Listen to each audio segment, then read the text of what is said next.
Hey there guys, and welcome back. On this week's show, 5 last-minute gifts that you can make with your laser engraver.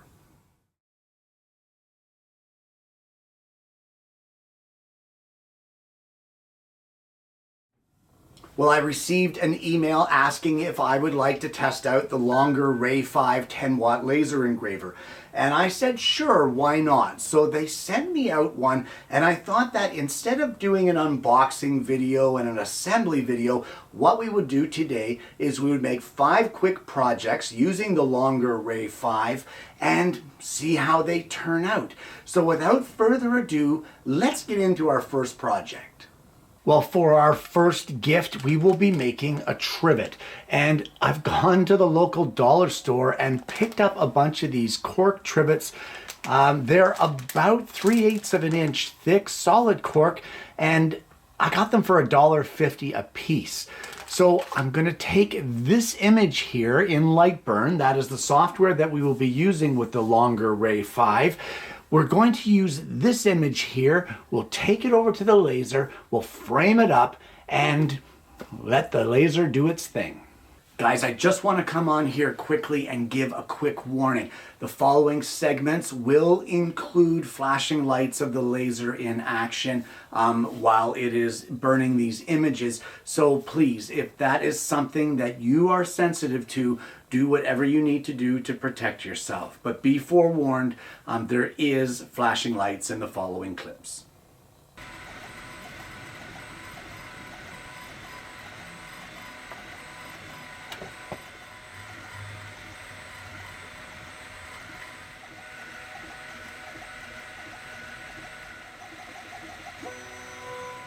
And after a burn time of about 22 minutes, you end up with this. Doesn't that look great? And there's a quick and easy gift that you can give to someone. You could put something different on the back. You could have, say, Christmas on this side, Thanksgiving or Easter, or just a generic on the back side, and make it a multi-purpose. Either way, there you go. Cork trivet is an easy gift to make with your laser engraver. Well, the next project that I'd like to showcase is a tea light holder. And this is a fun little project. I found this one online on a free laser site. I'll post the link to that site down below. But we have a piece of 3mm or 1/8 thick plywood in the laser engraver. And we're just going to frame up our cut for our first parts. We'll frame this up. And once we're happy with the framing, I'm going to cut it. Now this will generate quite a bit of smoke, so just make sure that you've got the ventilation in your shop running at full speed.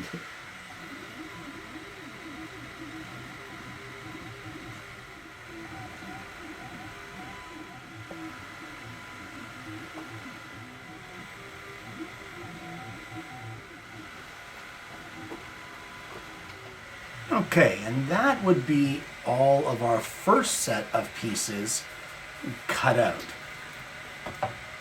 So we have this piece and this piece here. So we're going to put these aside. I'm going to set up for the next set of cuts, which will be for the base of this project, and then I'll show you what to do next.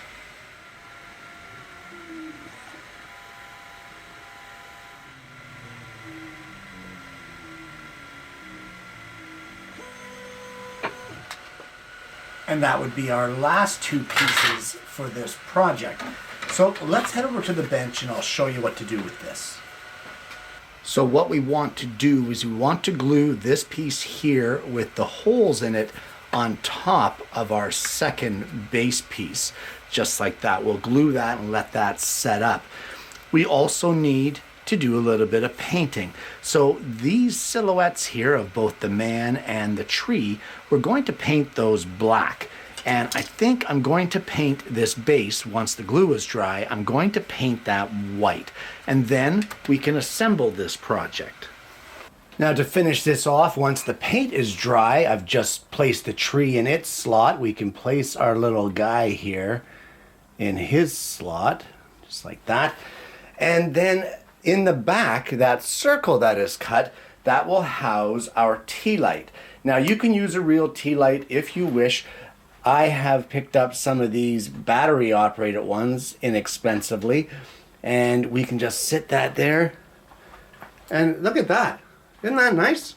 Little guy just warming his hands by the fire. Now, if you had a real tea light there, of course, there would be a flame in behind him that he would be warming his hands at. But honestly, guys, this is a really cool project and a great gift. Okay, the next project I want to show you, which is such a quick and easy stocking stuffer, is a simple keychain. What I'm going to use is I have this piece of poplar. It's about 1/4 of an inch thick. I've just made a very simple pattern here. I'm going to frame it up so that I know where my cutting is going to be, and then we'll get my wood in place and we'll cut this out. So when doing projects like this where you're engraving something, in this case I'm engraving a name and cutting it out, you'll want to make sure that you're doing the engravings first.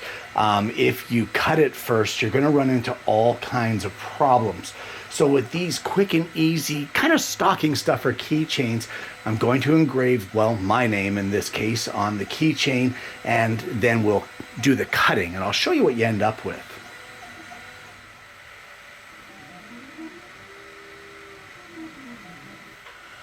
All right, and I'd just like to point out that the longer Ray5 had no problem with 1/4 inch thick poplar. So there is our base of our keychain, we'll say. We'll now take it over to the bench. So with a pin vise, we're just going to, right in the center here on one end, we're going to drill a small hole. Now, if you have a drill bit that's small enough, of course, you can use that in your drill press or even in your hand drill, but I'm going to use this pin vise. Okay, and now with that done, what I have is, I picked this up on Amazon fairly cheaply, and essentially what it is a way to make a ton of keychains, and it comes with these little eye hooks. So we can install the eye hook in our keychain right in the end. There we go, just like that. Could have done a better job centering, but I'm okay with that. And then we can reach in here and we can take out one of these little jump rings and a keychain ring of our choice of size. And we'll just feed the chain onto the jump ring through our eye bolt, and then I'll get a pair of pliers and I'll close that up.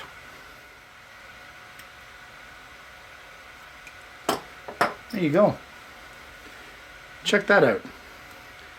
And in a matter of, what did that take to cut? Maybe 45 seconds to a minute, and you've got a really great little cute keychain that you can give away as a stocking stuffer or to a small present to your friends, co-workers. It takes nothing in stock and nothing in time. It's a great little project.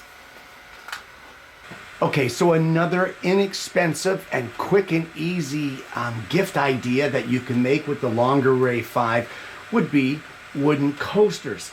And guys, I got this file for free on the internet. It was a free download. Again, I'll post the site that I'm getting these from so that you can take advantage of them yourself.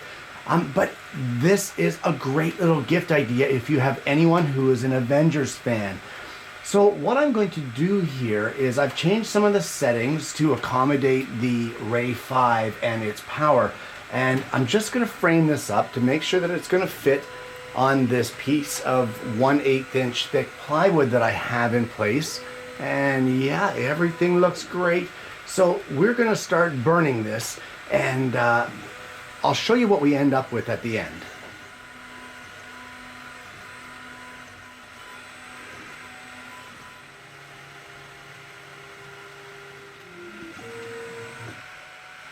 Okay, and at this point we can take these coasters over to the bench, and there's one more thing I want to do to them to finish them off. So to finish these coasters off, what I've done is I've got these cork squares from Amazon. They're self-adhesive on the back, and I've taken this over to the laser and I have engraved my logo there with the handcrafted by me, and I put the date there, December 2022.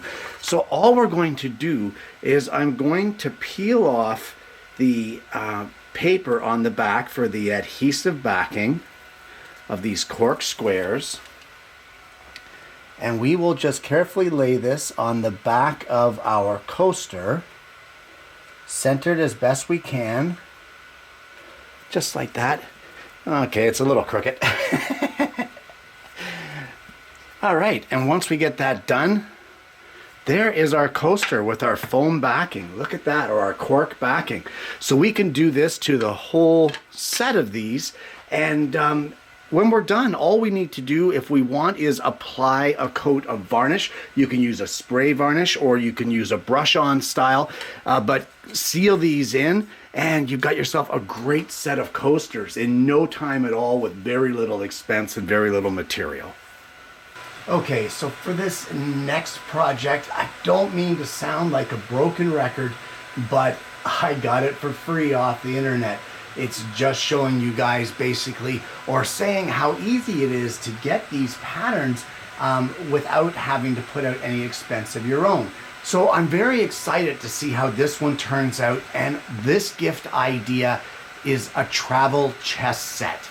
I don't think I need a video showing exactly how it's all cut and that sort of thing, but what I'm going to do is I'm going to get all of the pieces cut, and then I will take you through some of the final steps of how to prepare this and show you the final project. So without further ado, let me get this cut.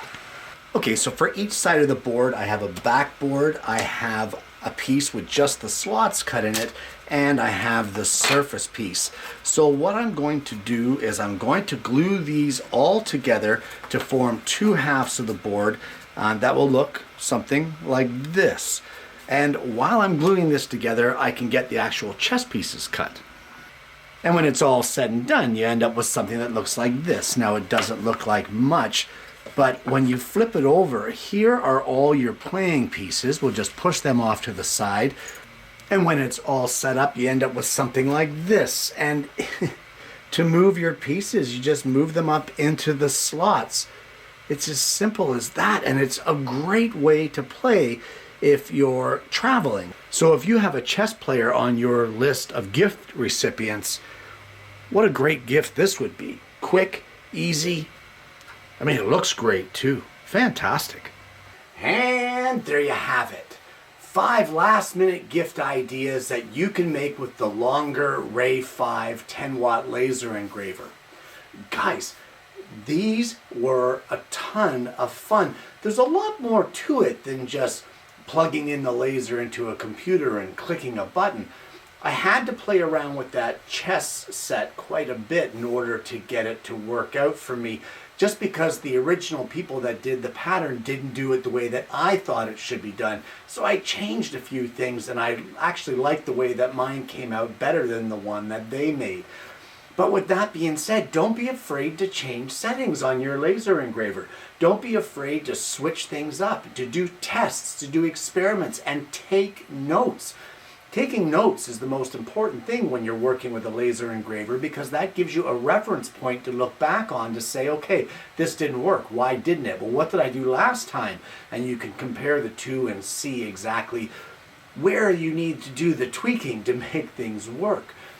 Either way, guys, I've been playing with this longer engraver now for, well, 2 solid days. It's been running for about 14, 15 hours now. And the thing is, seriously, a very, very valid machine. I wouldn't discount it at all. It's quite different from other lasers that I've worked with, but it's still very adequate and does a great job. Guys, I want to thank you so much for tuning in this week. I want to thank Longer for sending me out the Ray5 to play around with. It's been a lot of fun. I'm really enjoying goofing around with it, and the results are fantastic so far. Next week, guys, I think what I'm going to do, lasers can be expensive. So if you want to join me on next week's shows, I'm going to show you some ideas that can make money with your laser engraver to help kind of offset the cost of having to pay for one. So I hope you're going to join me for that. If you haven't already, guys, please consider liking and subscribing to the channel. You click the bell and then you're not going to miss the notifications of future episodes of the show. I want to thank you so much for tuning in this week. I hope you've enjoyed the content. I hope you've enjoyed the gift ideas that I've brought you. I hope you're going to try to make some of these for yourself if you already have a laser engraver. And more importantly, guys, I hope you're going to join me again next week when I bring you yet another Alternative Tuesdays. Incidentally, guys, all of these files that I used today, with the exception of the keychains, which I made myself, they were all free downloads off the internet. So make sure you check the description down below of the video for the link to the site that has those. Some of the patterns are pay patterns, but they have a ton of free stuff. So check it out. The link will be down below in the description.